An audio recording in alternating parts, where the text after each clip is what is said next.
Bonjour, maintenant je voudrais parler des gilets jaunes et gilets bleus.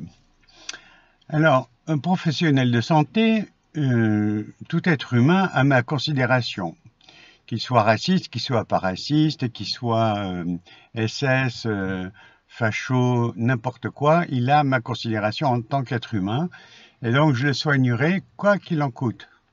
Alors on remarque que dans la police, les gilets jaunes et, qui ont des street medics qui sont en blanc sont empêchés d'aller intervenir, ou bien on va les humilier, on va les faire mettre en garde à vue, rien que pour les emmerder, pour leur dire surtout recommencez pas. Hein, monsieur Estrosi, coucou, je pense à toi. Hein. Alors, les fake news, c'est pas mal, hein, t'es fort. Hein, oh, la dame de 70 ans qui se casse la figure, bousculée par un policier. Non, le policier, il dit, oh non, je croyais que c'était un homme et j'ai pas vu que c'était une femme. Mais c'est marrant, comme les policiers, ils voient pas clair. Ils savent très bien qu'il faut pas tirer sur la figure des gens, il faut pas tirer dans les sexes des gens. Ah ben non, ils le font quand même, il faut pas tirer dans l'abdomen, ils le font quand même. Alors ça fait quoi? Ça, ça crève des yeux, ça casse des mâchoires, ça fait des belles horreurs, des testicules qui explosent ou des rats qui éclatent. Je veux dire, alors, dans la police nationale, je crois que tout le monde devrait passer une visite médicale de contrôle pour voir s'ils ont une bonne vue, et sinon, il faudrait mettre des lunettes. Hein. Et puis alors, pour le mode d'emploi des LBD 40, il semblerait que le fabricant a dit, mais vous savez, les munitions ne m'ont pas été commandées, donc les munitions, forcément, elles sont peut-être pas les bonnes.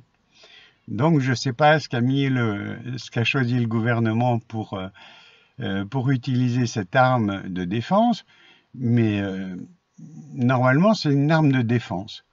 Alors, à ma connaissance, il y a bien un gilet bleu qui a eu une mâchoire fracturée par un pavé. Alors vous allez me dire, mais comment ça se fait qu'on laisse des gens enlever les pavés de la rue sans intervenir? Ah ben ça, vous demandez à votre chef Castaner et à votre préfet de police. C'est lui qui commande, c'est lui qui donne les ordres. Donc c'est à lui qu'il faut demander des comptes. Pourquoi laisse-t-on faire ce genre d'action? Alors le Fouquet's, moi j'ai regardé les photos en gros plan, les vidéos en gros plan, on dirait bien que ce qui a foutu le feu au Fouquet's, c'était les grenades lacrymogènes. Mais bon, j'aimerais bien que vous, les gilets bleus et les gilets jaunes, ceux qui ont des informations un peu plus précises, puissent me le dire. Mais pour moi, ça ressemble tout à fait à un acte délibéré de la police. Vous savez, c'est comme à Marseille, quand on tire dans une fenêtre ouverte et qu'on balance une grenade lacrymogène chez une femme qui est en train de fermer ses volets et qui va décéder, officiellement, non, c'est pas grave. Alors on se demande un peu ce que fait le Sénat. Alors le Sénat s'est fait rouler dans la farine par Benalla, mais au point tel que, bon, ça commence à remuer, ça sent un peu mauvais. Mais moi je dis aux sénateurs et je dis aux parlementaires de l'Assemblée, vous êtes vraiment des enfoirés. Vous êtes des enfoirés parce que vous vous rendez bien compte de ce qui se passe, qu'on est en dictature. Vous votez des lois liberticides. C'est exactement comme sous la Gestapo. Alors la Gestapo, Pétain, moi je me rappelle, il avait trouvé quelque chose d'extraordinaire. Il avait supprimé le diplôme d'herboriste. Vous savez, c'est les gens qui vendent les plantes séchées pour faire des tisanes, des infusions et apprendre à se soigner. Alors, à ce propos de soins, puisque j'aborde ça, l'écorce de saule était utilisée par nos ancêtres en décoction, c'est-à-dire on fait bouillir pendant 10 minutes, quelques grammes d'écorce de saule, et on obtient de l'aspirine, parce que c'est de l'écorce de saule qu'a été extirpé l'acide acétylsalicylique. Alors, je vous rappelle qu'à Rennes, il y a eu un mort et je crois que l'autre en a réchappé de justesse, mais avec le cerveau complètement embouilli. C'était un test d'un laboratoire au Portugal qui voulait commercialiser une des molécules du cannabis comme antidouleur. Alors tout le monde sait que le cannabis, c'est vraiment extraordinaire contre le cancer, mais c'est aussi extraordinaire contre les douleurs des membres fantômes. Vous savez, les gens qui se font amputer après avoir eu une infection, une gangrène quelconque parce qu'ils sont diabétiques, eh bien, ils ont quand même mal à leur jambe alors que la jambe n'existe plus, ce qu'on appelle les douleurs fantômes. Eh bien, le cannabis agit sur ce type de douleur. Alors, le gouvernement précédent a dit oui, on va l'autoriser, mais que pour ceux qui sont sous chimiothérapie, et puis, vraiment, il faut vraiment déguster un maximum. Alors, ils sont d'accord pour ça. Je trouve scandaleux qu'une plante soit interdite de consommation, de la même manière que les champignons sont interdits de consommation. Et pour la petite information, dans ma carrière, j'ai vu quelque chose d'étonnant. J'ai vu une personne qui était hospitalisée en orthopédie, alors que normalement elle aurait dû se retrouver en médecine, et auquel on a fait 8 grammes de laroscorbine dans un flacon de 500 ml, multiplié par 3 pour faire les 24 heures, pour faire 1,5 litre de perfusion, 1,5 litre de perfusion, avec dans chaque flacon 8 grammes de laroscorbine, ce qui fait 3 x 8, 24 grammes par jour.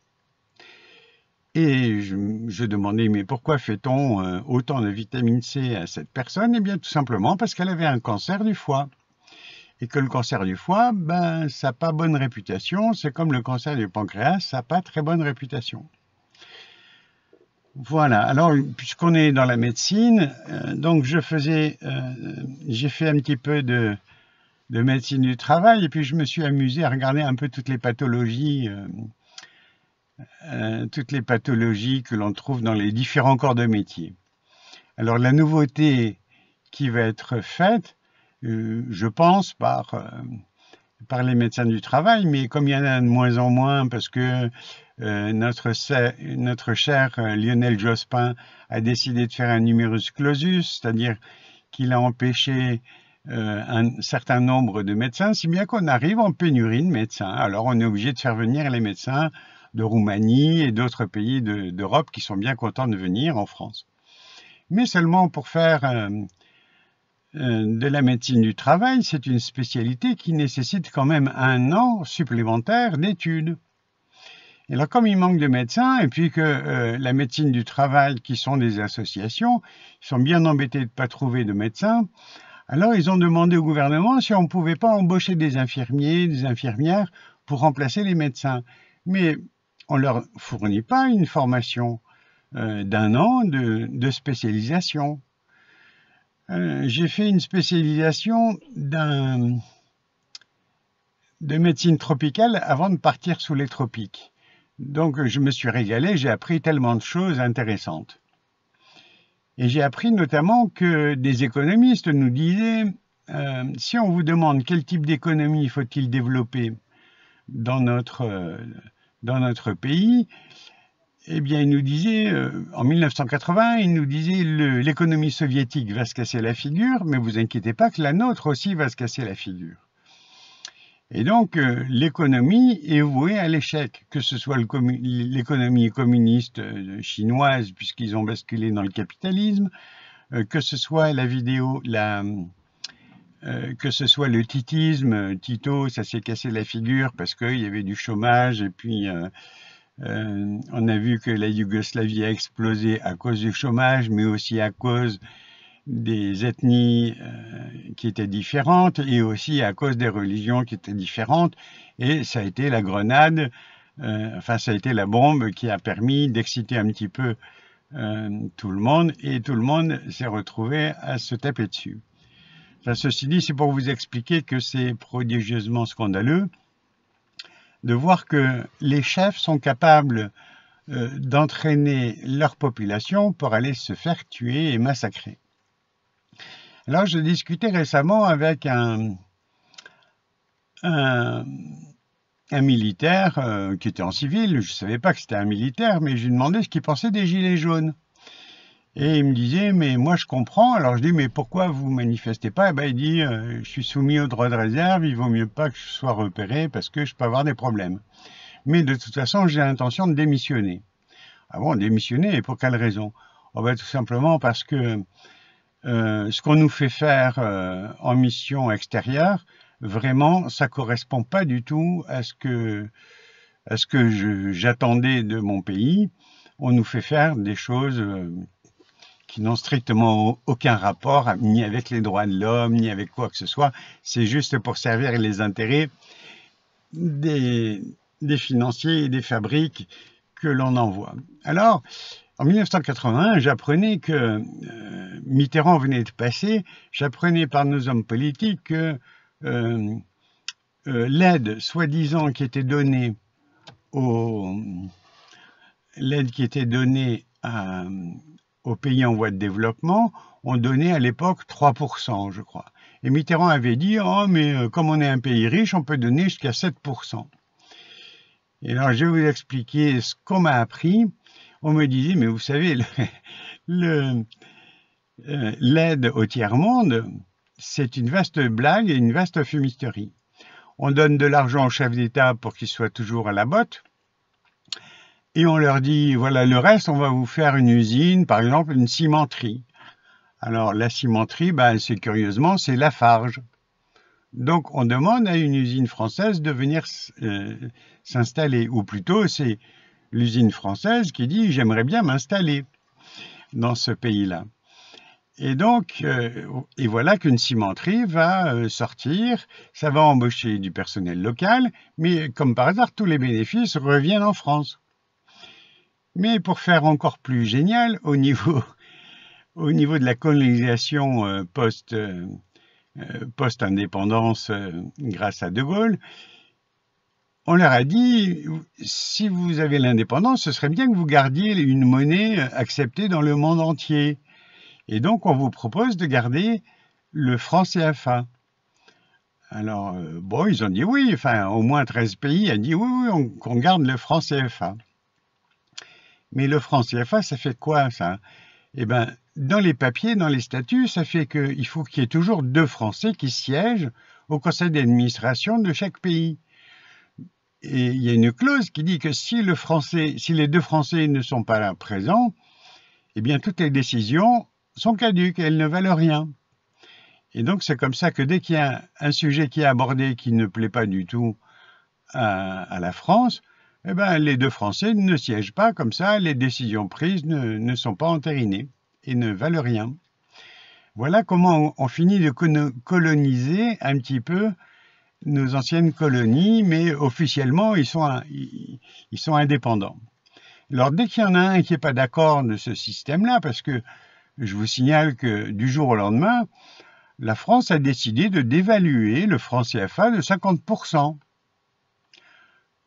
Oh ben comme ça, il faut dévaluer. Oh ben 50%, ça semble juste. Mais qui est gagnant à chaque fois, c'est la France.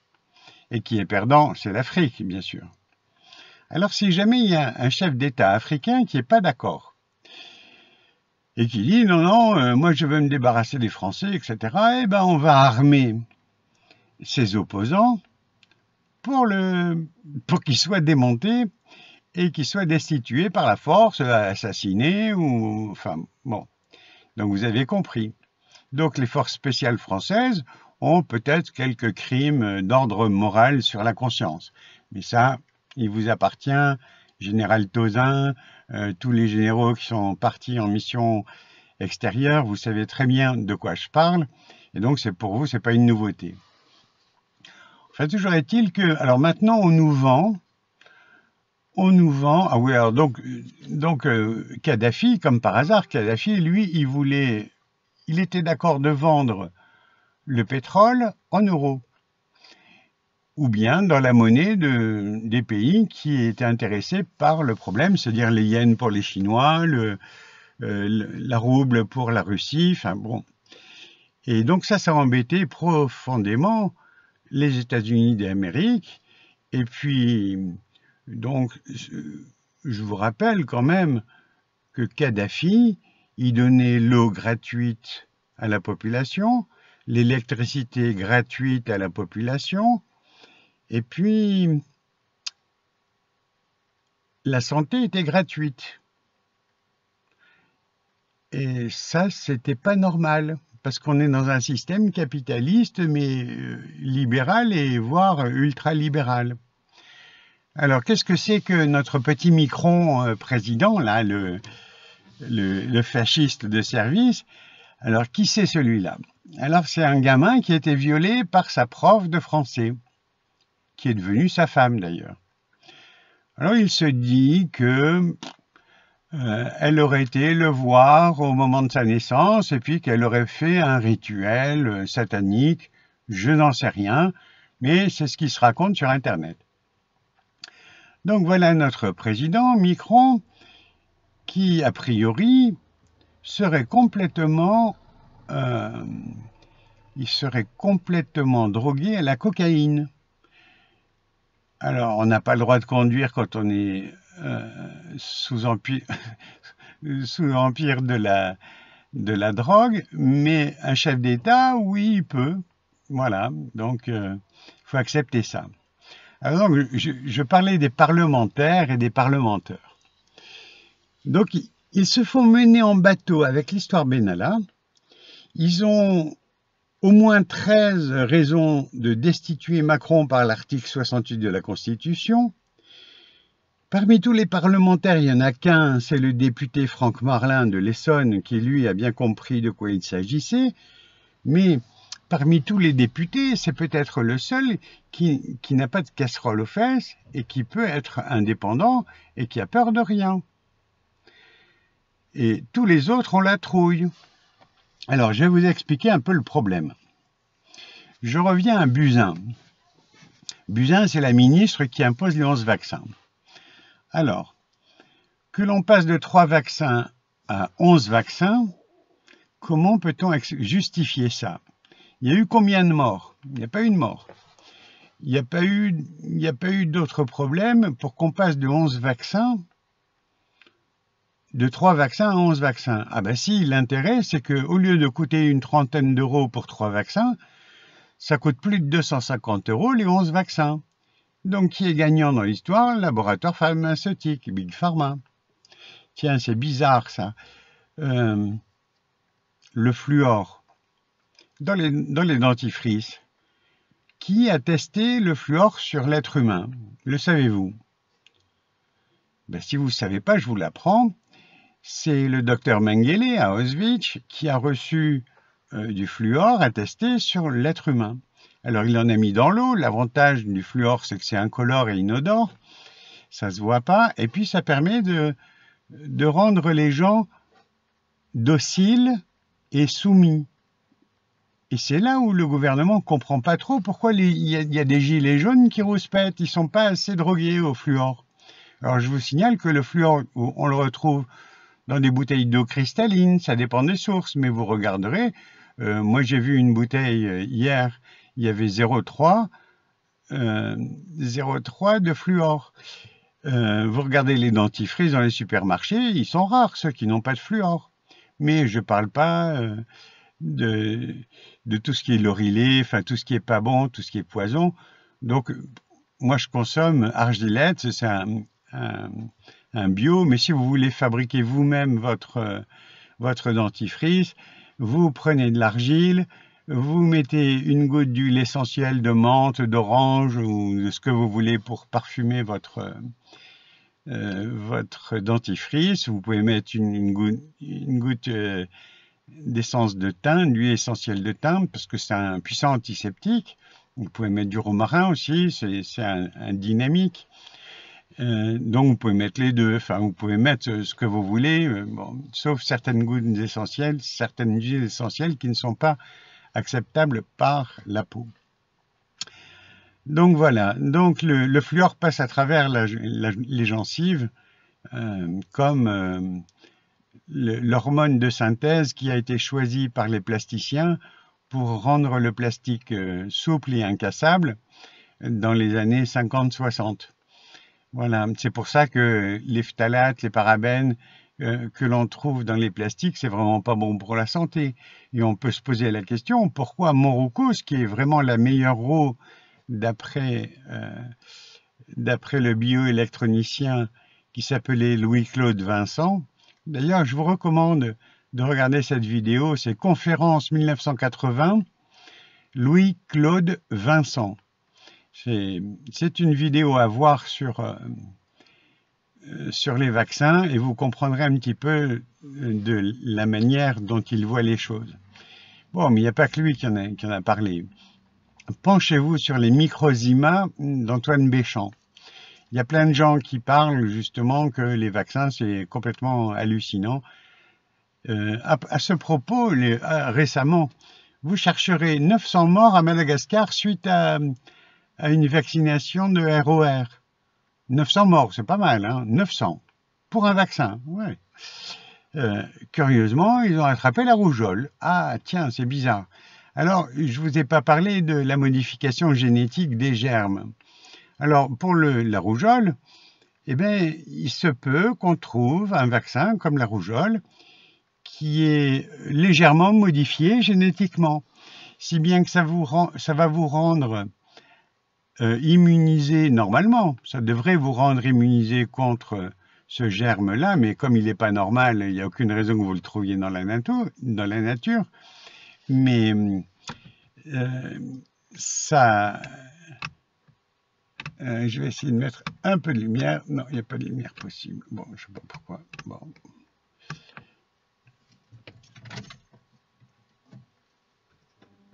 Donc, un peu de... Voilà, un petit peu de lumière, ça ne fera pas de mal. Donc,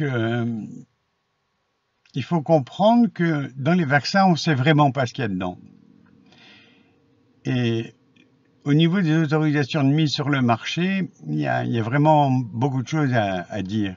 Dans le domaine de la santé, je vous invite à vous pencher de qu'est-ce que c'est que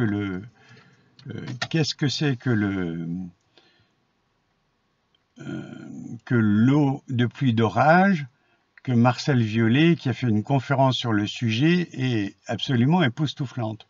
Mais ça, on n'en entend pas parler, c'est très peu développé. Et l'appareil coûte malheureusement 700 € à 800 €. C'est vraiment très cher. Mais bon, enfin, je veux dire, il y a peu de monde qui peut s'en acheter et c'est bien dommage. Donc, il faudrait démocratiser ça. Et là, il n'y aurait plus de problème de santé publique. Mais donc, conférence Marcel Violet sur YouTube ou sur d'autres sites, vous trouverez. Et écoutez-la, c'est très intéressant. De la cire d'abeille, des plaques de laiton, une antenne et un fil qui plonge dans l'eau. C'est stupéfiant. Donc, je voulais vous parler de Marcel Violet, Louis-Claude Vincent. Il y a Jeanne Rousseau. Alors, Jeanne Rousseau, elle a compris que l'eau tourbillonnaire avait des propriétés particulières. Alors, si vous avez un pH mètre, vous faites tourner l'eau dans un sens, elle va devenir ou acide. Dans l'autre sens, elle va devenir basique, alors que c'est la même eau. C'est quand même curieux. Alors, elle a eu une idée géniale de fabriquer une baignoire, la baignoire Rousseau. C'est deux moteurs qui tournent avec des pales pour faire un vortex en sens opposé. Et le patient se mettait au milieu. Eh bien, figurez-vous que le préfet lui a interdit de mettre des malades dans cette baignoire. Eh oui, vous vous rendez compte, la dictature, ça date pas d'aujourd'hui. Mais je vous rappelle que vous n'avez pas le droit de planter du cannabis chez vous. Ça, c'est un des droits fondamentaux. On ne peut pas cultiver ce qu'on veut. Ça fait partie des choses qui sont interdites. Mais bon, quand vous regardez le métier d'herboriste, vendre des plantes, c'était interdit. Alors, il y a que certaines pharmacies encore qui le font, mais c'est voué à disparaître bientôt. Ils vont nous interdire l'homéopathie. Alors, à propos de l'homéopathie, je vous signale qu'il faudrait regarder un peu les travaux de Jacques Benveniste, qui ont été repris par le professeur Luc Montagnier, qui était médecin aussi, qui a découvert, qui continue les travaux de Jacques Benveniste sur la mémoire de l'eau. Et donc, non seulement ça confirme l'intérêt de l'homéopathie, puisque c'est vibratoire. Alors, les vibrations, c'est quoi? Ce sont les ondes. Et à propos d'ondes, je vous dis que la 5G, c'est meurtrier. il y a eu des tests qui ont été faits, il y a des dizaines d'oiseaux qui sont tombés morts instantanément, et à l'autopsie, c'était arrêt cardiaque. Voilà, enfin, c'est pour vous dire qu'on vit dans un monde merveilleux, mais le compteur Linky, c'est pas mal non plus. Vous savez que les fours à micro-ondes, c'est pas mal non plus. Les radars, c'est ça qui donne, c'est ça qui permettait justement les micro-ondes, c'est ça qui permet aux radars d'avancer. Et si vous êtes pas loin d'une base militaire, automatiquement vous avez des rayonnements de radars et c'est vraiment pas très bon pour la santé. Un colonel me racontait il y a 3 jours que en campagne, ils avaient un radar au sol et avec ce radar, ils pouvaient trouver une voiture à 150 km dans le désert. Donc vous voyez un peu la puissance. Eh bien, le millier d'hommes qu'ils commandaient, curieusement, sur ces 1000 hommes, aucun n'a eu un garçon. C'est pas mal ça. Et puis il y a eu un autre essai d'un radar qui était porté sur l'épaule et il y a eu beaucoup de tumeurs cérébrales et des testicules. Ah ça alors c'est pas de bol. Hein. Enfin bref, ça fait partie des accidents du travail, mais ça c'est pas reconnu comme maladie professionnelle. On reconnaît que ce qu'on a envie de reconnaître. Le scandale de l'amiante, c'était connu déjà au début des années 1900, et puis on a fini par l'interdire que quand on a vendu le stock. Alors à qui ça profite? C'est toujours le pognon. Alors pourquoi les gilets jaunes et les gilets bleus se mettent face à face? Alors les gilets bleus défendent le gouvernement, qui est capitaliste. On a un petit père Macron qui est banquier. Donc oui, j'ai expliqué que le pauvre, il a été traumatisé, il a été violé à l'âge de 15 ans par sa prof de français, qui est son épouse actuellement. Bon, il paraît qu'il y aurait eu un petit sortilège de magie noire, de satanisme qui a été fait, j'en sais rien, je sais pas, j'y étais pas. Mais curieusement, on se dit que ce gars-là, il est vraiment à côté de ses pompes. L'art français, il ne sait pas ce que c'est. Alors, il paraît qu'il a eu le 3e prix de conservatoire de piano. Je sais pas, bon, qu'on dise j'ai eu le 1er prix ou le 2e prix, mais quand on arrive au 3e prix, il vaut mieux se taire, quoi. Surtout, à Amiens, ça va, il n'y a pas trop de monde, quoi, hein, c'est pas une lumière. Alors, il ne connaît pas Debussy, par exemple. Il ne connaît pas Berlioz, il ne sait pas ce que c'est que l'art français, bon, bref. Il ne connaît pas les peintres français, il ne sait pas ce que c'est, bon, il ne sait pas. Donc, nous avons quelqu'un qui est absolument horrible dans sa perception, puisqu'il considère qu'il y a des gens qui sont quelque chose à partir du moment où ils ont réussi dans leur vie. Vous savez, c'est l'autre qui disait, si vous n'avez pas une montre à 40 plaques à 40 ans, vous avez raté votre vie, quoi. Vous êtes un bon à rien. Alors, j'en reviens à la peste. La peste, qui a réussi à enlever la peste de France? Eh bien, c'était le préfet Poubelle. Le préfet de Paris, qui s'appelait Poubelle, qui a obligé la population parisienne à avoir une poubelle avec couvercle. Ce faisant, ça empêchait les rats de venir dans la poubelle manger. Donc, en évitant de manger, les rats ne venaient plus, et donc les puces des rats qui transportent la peste, ne venaient plus dans les maisons et portaient leurs puces. Voilà comment a été éliminée la peste. Alors le choléra, je vous ai dit que c'était l'eau. Quand on a séparé l'eau propre des eaux usées, il n'y a plus eu de problème. Et la lèpre, alors la lèpre, ça c'est une énigme extraordinaire. La lèpre se transmet par les postillons. Quand on parle, on balance les bacilles de Hansen à plus d'1,20 m autour de soi, et donc toute personne qui est dans un aéroport, qui est porteur sain, c'est-à-dire qui a eu la contamination de la lèpre, mais qui n'a pas encore déclaré la lèpre, donc transporte des postillons qui sont infectés du bacille de Hansen. Et donc dans les aéroports, tout le personnel de guichet, de renseignement pour louer un véhicule, pour avoir un billet d'avion, tous ces gens-là devraient attraper la lèpre, mais ce n'est pas le cas. Alors pourquoi c'est pas le cas? C'est tout simplement grâce à l'hygiène. Alors donc ces trois maladies, la peste, la lèpre et le choléra, ont été supprimées grâce à l'hygiène. Mais aussi l'hygiène alimentaire. Alors on parle des milliers de morts de la grippe espagnole, mais je vous rappelle que la grippe espagnole, c'était une période de disette au niveau européen parce que les gens ne mangeaient pas tout ce qu'ils voulaient. C'était pas facile de manger à sa faim en temps de guerre.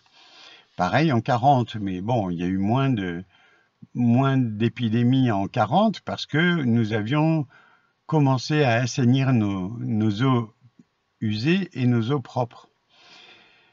Voilà, donc j'ai essayé de vous expliquer un peu les vaccins. Je vous explique que la mère Buzyn, c'est uniquement par intérêt financier qu'elle demande à ce qu'on ait 11 vaccins au lieu de 3, parce qu'il n'y a eu aucune épidémie qui permet de justifier.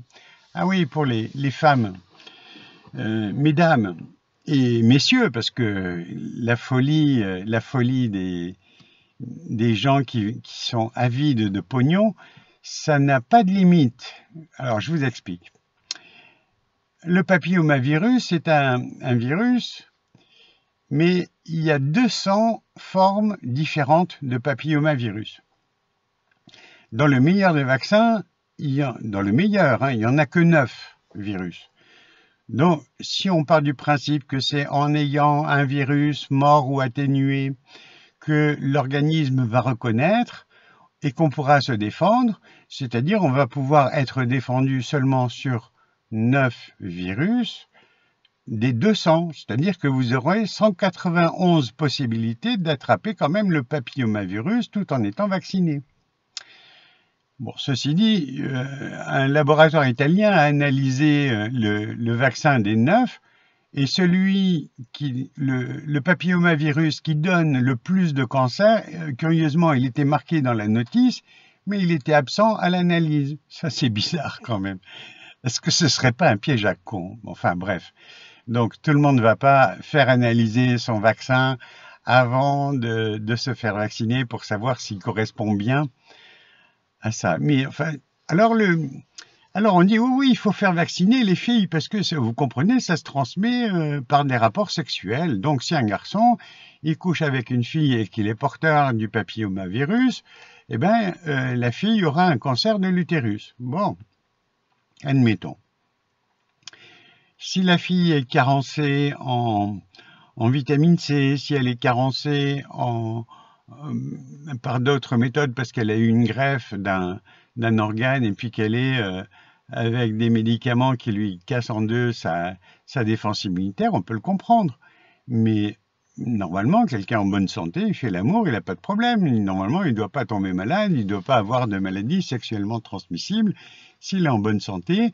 Et si la personne reçoit un malade pour qui elle est en bonne santé, elle ne devrait pas avoir de maladie sexuellement transmissible si elle mange correctement ses vitamines C tous les jours. Pourquoi je parle de la vitamine C? Parce que les mammifères, il y a des mammifères qui sont capables de synthétiser la vitamine C, mais l'homme, avec le singe et avec le cobaye, ne sont pas capables de synthétiser la vitamine C. C'est pour ça qu'il y avait le scorbut pour les voyages au long cours en bateau, quand on ne pouvait pas avoir des fruits et légumes frais. Voilà ce qui explique le pourquoi du comment. Donc vous avez appris quelque chose, il faut avoir toujours un apport de vitamine C quotidiennement. Et quand on mange des pâtes et du riz parce que on n'a pas le sou, c'est le cas de beaucoup de gilets jaunes et de gilets bleus et de retraités, eh bien on tombe malade plus facilement. Voilà. le chlorure de magnésium est très utile aussi, vous chercherez sur le sujet. Enfin voilà, je voulais juste expliquer un petit peu, on a un banquier qui sert à faire du pognon, il veut faire du pognon, il veut gagner sa vie, il dit que les Français qui ont réussi, ben, ils sont quelque chose, et les autres qu'on croise dans les gares, ils sont rien. Alors, s'il n'y avait pas des boueurs pour ramasser nos ordures, eh bien, je crois qu'ils changeraient d'avis, parce que les épidémies reviendraient. Voilà. Alors, si vous voulez agir pour la planète, si vous avez un petit bout de jardin, tous vos déchets végétaux et alimentaires, si c'est du bio, mettez-les dans votre jardin, faites un petit compost. Et je vous assure que c'est excellent, ça fait revenir les insectes qui disparaissent à vitesse grand V, tout simplement parce que il y a des pesticides en pagaille, mais également on ne donne pas de nourriture à nos oiseaux, et donc s'il n'y a plus d'insectes, il n'y a plus d'oiseaux, et ben ma foi, la planète se meurt. Voilà. À propos du scandale du gasoil, on veut interdire les voitures au gasoil dans Paris. Bon, pourquoi pas. On sait depuis les années 1900, au début des années 1900, on sait qu'en rajoutant dans l'air que va respirer le moteur pour brûler le gasoil, tout le monde sait qu'il suffit de saturer l'air qui est absorbé de vapeur d'eau, ou que l'eau soit très très humide. Et vous remarquerez, le jour où il pleut, le jour où il y a beaucoup d'humidité ou qu'il y a de l'orage, vous consommez nettement moins en voiture, que ce soit essence ou diesel. Et pour quelle raison? En faisant respirer par le filtre à air de l'eau saturée en vapeur d'eau. Eh bien, tout simplement, ça permet à mieux brûler le gasoil, et donc en rejet, il y a presque plus de polluants parce que tout est pratiquement brûlé. Alors ça fait quoi? Ça fait une économie sur votre budget. Votre moteur ne s'use pas parce qu'il ne s'encrasse pas. Et donc c'est vraiment très intéressant à comprendre. Mais ça, on n'a pas envie d'en parler. Donc la lumière cesse, donc je vais vous laisser là. J'avais envie de râler un petit peu, de ramener mon grain de sel, et puis creuser les questions. Lisez Jandrock, Jandrock. Regardez les vidéos de Marcel Violet, lui, il a découvert quelque chose d'extraordinaire. C'est une conférence audio dans les années 70. Et il vous parle de l'eau avec de la cire d'abeille, des plaques de laiton. Ce qu'on peut faire, c'est avec une antenne et un fil qui plonge dans l'eau qu'on va boire. C'est stupéfiant. Et écoutez la conférence de Louis-Claude Vincent de 1980. Et puis après, vous chercherez Microzima, qu'est-ce que ça veut dire? Antoine Béchamp, qui était le contradicteur de Louis Pasteur. Et vous verrez que ce Louis Pasteur, c'était un escroc. Il a vacciné un enfant contre la rage, mais les deux autres personnes qui avaient été mordues par le même chien n'ont pas attrapé la rage. Alors il a fait croire qu'en ayant vacciné une personne avec son vaccin, il l'avait sauvée, mais les deux autres n'ont pas eu la rage, et donc c'est vraiment se foutre de la gueule parce que ce chien-là n'avait pas du tout la rage. Voilà ce qu'il faut en conclure. Mais bon, enfin, vous savez, c'est un dogme, hein, le vaccin. Pasteur a réussi à monter une grosse blague, mais écoutez bien la conférence de Louis-Claude Vincent, c'est très très intéressant, j'ai appris plein de choses.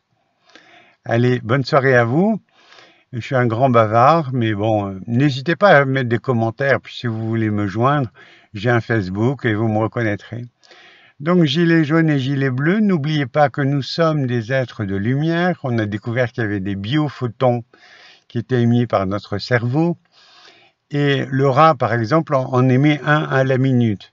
Mais le rat est quand même un des mammifères très sage et très génial parce qu'il a une capacité à pouvoir aller à faire des expériences étonnantes et par télépathie, il transmet à ses congénères.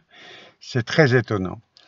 Allez, à bientôt, bonne soirée, bon courage, et puis mettez un petit pouce bleu si vous êtes content, et puis un pouce rouge si vous n'êtes pas content, et amusez-vous bien. Ciao!